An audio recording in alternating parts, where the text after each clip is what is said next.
में थी अहिंसा की लगन, तन पे लंगोटी, लाखों में घूमता था लिए सत्य की सोटी।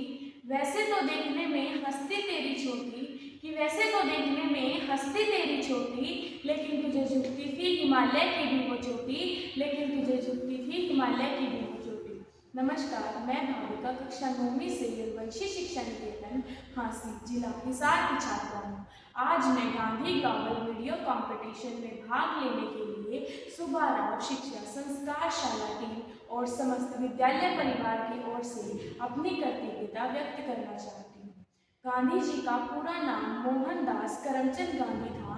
इनके पिता का नाम करमचंद गांधी एवं माता का नाम पुतलीबाई था। गांधी जी का जन्म 2 अक्टूबर 1869 में गुजरात के पोरबंदर नामक गांव में हुआ था।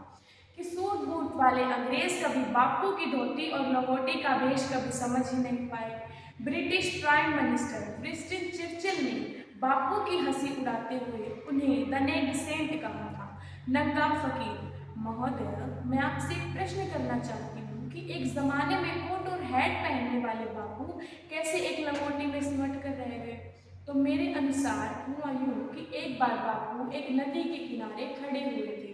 नदी के पुल से एक ट्रेन गुजर रही थी। अचानक बापू ने देखा कि नदी में एक औरत स्नान कर रही है और किनारे रेत पर उसकी साड़ी रखी हुई है। बापू उसी वक्त समझ गए कि उसके पास और दूसरी साड़ी तो है ही नहीं। बापू ने अपनी ओढ़नी उतारी और औरत की ओर पानी में बहा दी। औरत बापू की ओढ़नी ओढ़कर पानी से बाहर आई और भरी हुई आंखों से बापू का आभार व्यक्त किया।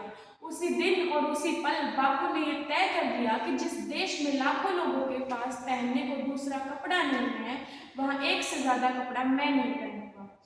कि बापू अपनी खुशी से सिर्फ एक लंगोटी में सिमट कर रह गए और उन पर हंसने वाले चर्चिल वो कहाँ जानते थे कि उन्हीं के ब्रिटेन में और उन्हीं के पार्लियामेंट में और उन्हीं के सूट बूट वाले स्टेचू के साइड में वो ही नंगा फकीर खड़ा होगा और सारी दुनिया उसकी प्रतिमा के आगे सर झुका लेगी।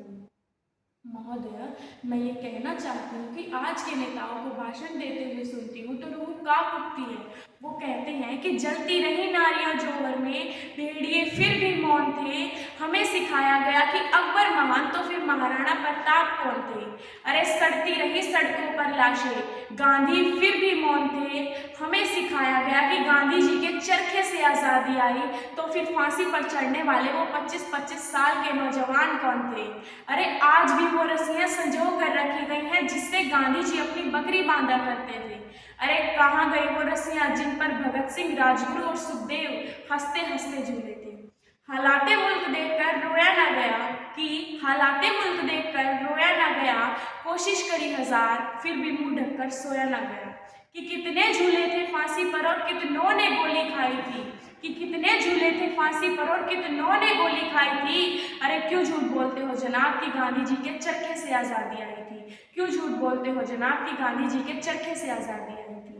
महोदय, मैं ये कहना चाहती हूँ कि आज के नेता इतने महान इंसान जिन्होंने अपना पूरा जीवन अपने देश के लिए एक लंगोटी में सिमट कर रह गए और अंग्रेजों को उन्होंने अहिंसा का मार्ग अपनाते हुए उनके घुटने टिकवा दिए। महोदय, आज के नेता कहते हैं कि क्या किया है गांधी जी ने और क्या ताकत है गांधी जी की। तो मेरे अनुसार हुआ यूं कि एक बार प्रोटोकॉल का कागज आया, उन्हें राजा जी से मिलने का समय दे दिया गया। एडीसी साहब आए और बोले कि ऐसी पैंट पहन कर आनी है, ऐसा कोट पहन कर आना। पर वो तो हिंदुस्तान की सबसे बड़ी छाती का आदमी था। जैसे ही बापू पैलेस में उतरे तो एडीसी साहब जी ने अंदर जाकर बताया कि वो तो बस एक ही धोती पहन कर आया है, नंगा आ गया है। तो किंग कहते हैं चर्चिल बोलता तो था कि नंगा है, पर ऐसे आ जाएगा ये नहीं पता था। तो एडीसी साहब कहते हैं सर बुलाऊं या फिर भेज दूं? किंग कहते हैं नहीं नहीं बुलाओ। किंग ने पहला सवाल पूछा, mister Gandhi where are your clothes? Gandhi ji आपके कपड़े कहाँ गए? तो बिना झिझके प्रदेश के सबसे बड़े राजा के सामने हिंदुस्तान की सबसे बड़ी छाती के आदमी ने कहा, नॉट इवन माइंड, केवल मेरे ही कपड़े नहीं पूरे हिंदुस्तान के कपड़े तो आपने पहन लिए हुजूर, चुरा कर पहन लिए हुजूर।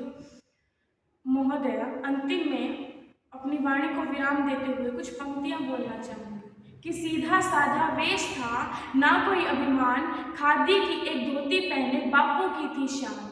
कर्म ही मेरी पूजा है, खादी मेरी शान है, सत्य मेरा कर्म है और हिंदुस्तान मेरी जान है, हिंदुस्तान मेरी जान है। अहिंसा का पुजारी, सत्य की राह दिखाने वाला, ईमान का पाठ पढ़ा गया हमें, वह बापू लाठी वाला, वह बापू लाठी वाला। धन्यवाद। जय हिंद।